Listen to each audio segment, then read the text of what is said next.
Hey, how's it going? Hope you're having a wonderful day. We've got some good news from the Rlcs this morning, the RL Esports staff, which is the announcement of the first location on our path to Worlds. Major one location has been announced. In today's video, I'm going to break down the location, some things to know, specific dates, all that kind of stuff, as well as some of the backlash that's coming from the community, primarily due to time management and everything else. But with that said, let's jump over and not waste any time. If you guys are unfamiliar, the first location and haven't heard yet is going to be in Copenhagen in Denmark. Fond memories for me. I was there in 2017. We went to Sweden actually for a dream hack. On the way back, it was myself, Wavepunk, and Karma on the way back. We ended up going to the wrong train station because we read it wrong. Wavepunk was the first one to the station, got the last bullet train, so me and Karma missed our flights. So we had to extend our trip in Copenhagen for a day and got to explore a little bit. Beautiful area. Absolutely loved it. I'm getting a feeling that this is going to be kind of similar to the Rotterdam land based upon what we're seeing. If you guys haven't seen, it is going to be at the KB Hallen Arena in Denmark, and it's going to be a 2-day in-person event, which is nothing new. The players are probably going to be there for 3 or 4 days additional to that between a media day, qualifications, and all that kind of stuff. But this is what I assume is going to be Swiss into a then single elimination at the tail end, which we already know the format. How they're going to broadcast this, I assume they want every team to be on broadcast at some point.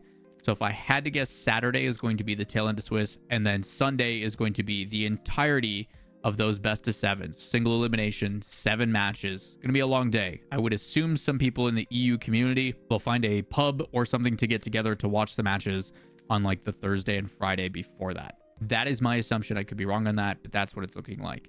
In the past, it was like a $310,000 tournament. Now it's $255,000 with the changes that they've made this year for the prize pool. Overall, it seems like more of the same.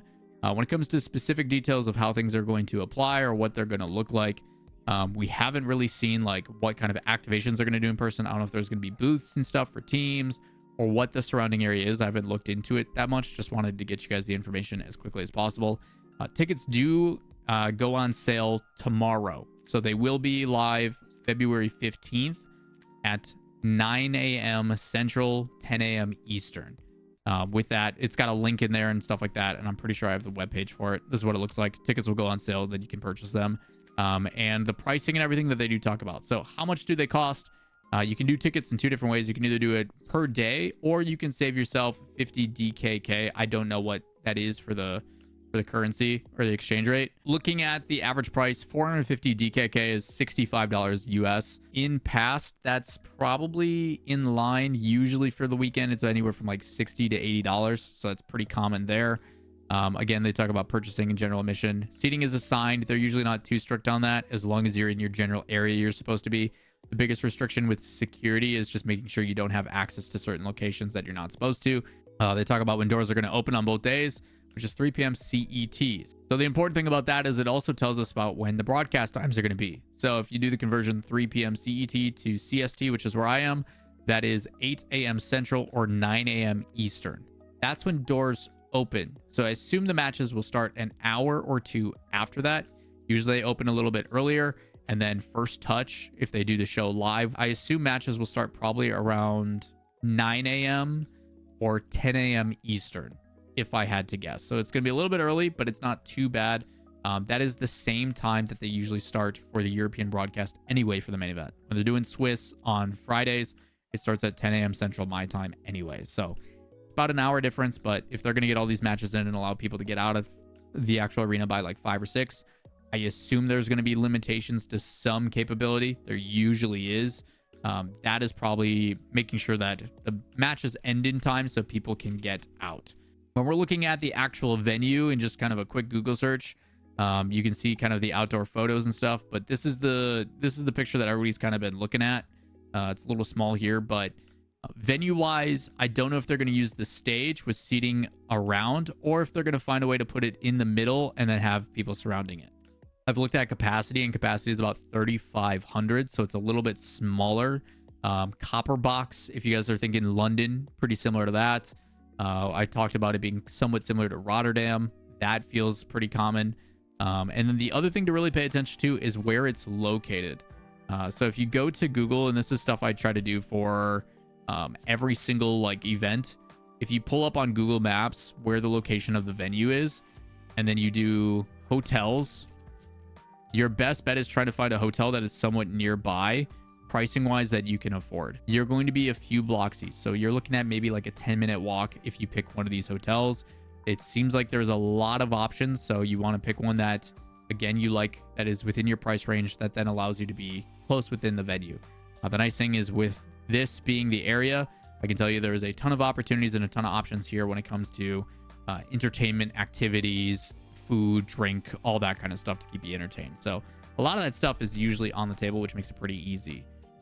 As for anything else outside of it, I think the biggest complaint that everybody's talking about is the time.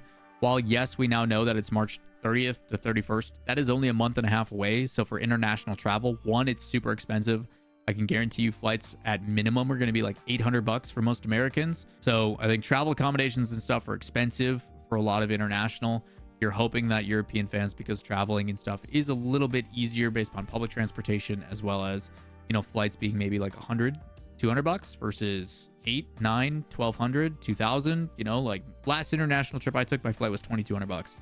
It's so expensive for us. It seems to be a little bit intimate. And the reason for the location, if you guys don't know, Blast is located here. It is in their backyard. So I think it makes it really easy for them to have a first successful LAN, especially when, hey, you're putting on a live event. I think that's the thing I'm most interested to see, is what the production is going to look like. Because while, yes, RLCS has been doing things for a long time, we don't know how Blast is going to approach that, because they seem to have a lot of the freedom to pick and choose and do whatever they want. So that's kind of my inquiry. That's my interest in seeing what this event is going to look like, just from a standpoint of different production team, different marketing team. What does that happen to exist with? And like, they just hired their new their senior esports operational manager. If you guys didn't see that, I would like to hope that once she got hired, she came in, kicked doors down, and was like, you need to announce LAN now. And then it happened.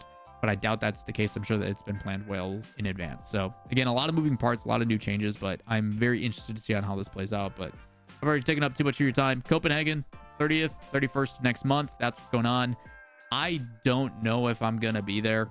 Being honest, it's really expensive, and unless I'm being paid or unless I have like compensation to go, I can't really justify it in my budget. So expect a watch party. Maybe we'll hang out. We'll invite some special guests on the watch party and hang out with some people. But if we can go in person, we will. So with that said, appreciate you guys all taking the time to tune in. Double upload today. If you guys want to make sure you don't miss out on news, content, all that kind of stuff, like, subscribe, notifications, and I'll see you in the next video. Peace.